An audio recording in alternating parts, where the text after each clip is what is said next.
नमस्कार दोस्तों and welcome back to my channel जहां आपको मिलता है सिर्फ और सिर्फ एंटरटेनमेंट। और आज मैं लाया हूँ वेनम का 36th इशू। ये इशू वेनम वॉर के इशू नंबर 1 के बाद शुरू होता है। तो अगर आपने वो देखा नहीं है तो सबसे पहले वो देख लो। तो यार वीडियो पे नए हो तो वीडियो को लाइक कर देना और चैनल को सब्सक्राइब कर देना। और साथ ही मेरे चैनल पर ज्वाइन बटन स्टार्ट हो गया है तो आप वहां से ज्वाइन कर सकते हो। और उसी के साथ अब आप मुझसे व्हाट्सएप पर जुड़ सकते हो जिसका लिंक मैं आपको डिस्क्रिप्शन में दे दूंगा। तो यार वेनम वॉर के फर्स्ट इशू में आपने देखा कि एडी ब्रॉक, टायरो, वाइल्ड और बेडलैम के साथ मिलकर डिलन को ढूंढने आया है ताकि डिलन से वेनम वापस ले सके, क्योंकि उसे ऐसा लगता है कि वेनम अगर डिलन के साथ रहेगा तो पूरा अर्थ वेनम वर्ल्ड बन जाएगा। तो वही डिलन इवेंचुअलिटी के पास गया था जहां उसे पता चला कि वेनम अगर एडी के साथ जुड़ गया तो एडी ब्रॉक नल बन जाएगा। इसलिए डिलन एडी को ऐसा करने से रोक रहा है। और तब डिलन की मदद के लिए फ्यूचर से डिलन आता है। तो वही दूसरी ओर वेनम स्पाइडरमैन से जुड़ जाता है। तो अब आगे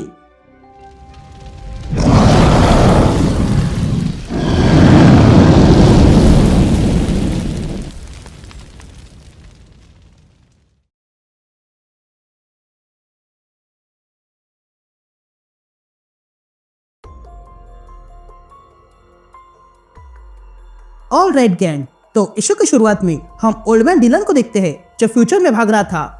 और तब हमें दिखाई देता है कि उसके पीछे असल में कुछ लगा हुआ है। तभी हमें एक आवाज सुनाई देती है जो कहता है ये मेटल्स की बदबू मेरा गला जला रही है। ये जैसे ही पास आते हैं ये बदबू और तेज हो जाती है। इसे पता नहीं है कि क्या है पर फिर भी वो उससे सावधानी बरत रहा है। तभी हम डिलन को देखते हैं जो भाग रहा था और वो कहीं पर छुप जाता है और देखने लगता है। तभी ओल्ड मैन डिलन अपनी गन निकालता है और उससे वो एंटिटी पर फायर कर देता है जिसके कारण वो एंटिटी ब्लास्ट के कारण फट जाती है। तभी हम देखते हैं कि उस एंटिटी के 3 सर थे जिसमें से अब एक नष्ट हो चुका है। तभी हम उन दोनों सर को देखते हैं जिसमें से एक सर ओल्ड मैन डिलन पे हमला कर देता है, लेकिन ओल्ड मैन डिलन उसके लिए तैयार था और वो अगले पल अपने शौकियों से उसे खत्म कर देता है। लेकिन तभी तीसरा सर ओल्ड मैन डिलन पे हमला कर देता है। ये देखकर ओल्ड मैन डिलन उसे मारने जाता है, लेकिन तब तक वो एंटिटी ओल्ड मैन डिलन को पकड़ लेती है और फिर अपने पास खींचकर उसकी आंखें फोड़ने जाती है। लेकिन तभी अचानक से उस एंटिटी पर कोई जबरदस्त हमला कर देता है जिसके कारण वो एंटिटी ओल्ड मैन डिलन को छोड़ देती है। और तब हम देखते हैं कि ये हमला करने वाला कोई और नहीं बल्कि नॉर्मन ऑसबॉर्न था जो उस एंटिटी को रोकने आता है।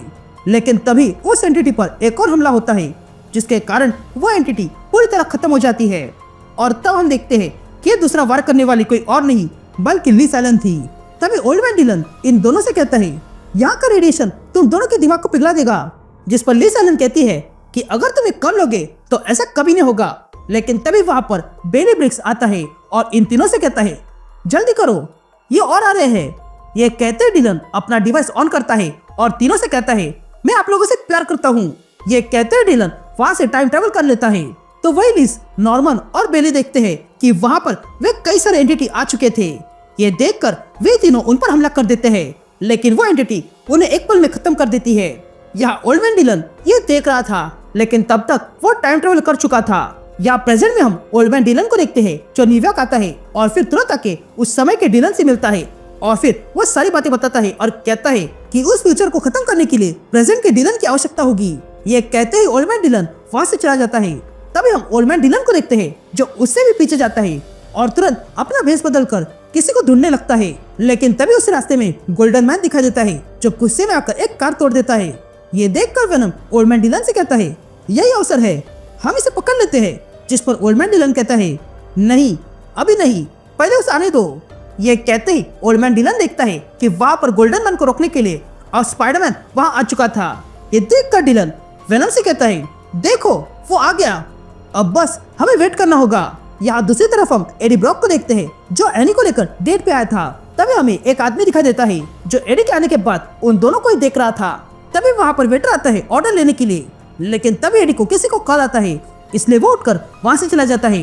तभी वो आदमी यह अवसर देखकर तुरंत एनी के पास आता है और एनी से कहता है क्या तुम एन विंग हो? जिस पर एनी हाँ कहती है। यह सुनते ही वो आदमी एनी को कुछ बताने वाला ही था कि तभी एडी वापस आता है और एनी से कहता है कैमरा लेकर आ जाओ, बाहर स्पाइडरमैन आ गया है।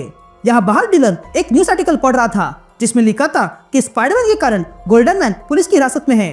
तभी डिलन देखता है कि कुछ पुलिस वाले गोल्डन मैन को कहीं पर ले जा रहे थे, तो वह स्पाइडरमैन भी वहां से चला जाता है। लेकिन तभी डिलन देखता है कि वहां पर एडी ब्रॉक एनी को लेकर आ चुका था। अब डिलन ने पहली बार अपनी माँ को देखा है। ये देखकर वो अपने मार्ग से भटक जाता है। यहाँ एडी उस गोल्डन मैन का फोटो निकालता है, लेकिन तभी वो गोल्डन मैन उन पुलिस वालों से आजाद होकर वहाँ की पुलिस कार उठा लेता है और उन पुलिस वालों से कहता है, तुम्हें क्या लगा तुम मुझे पकड़ लोगे? ये कहते ही गोल्डन मैन उस पुलिस कार को उठाकर पुलिस वालों पे फेंकता है। ये देखकर डिलन गोल्डन मैन को रोकने आता है, लेकिन तभी वो गोल्डन मैन डिलन के मुंह पर ही जोरदार पंच मार देता है और फिर वहाँ से भागने लगता है।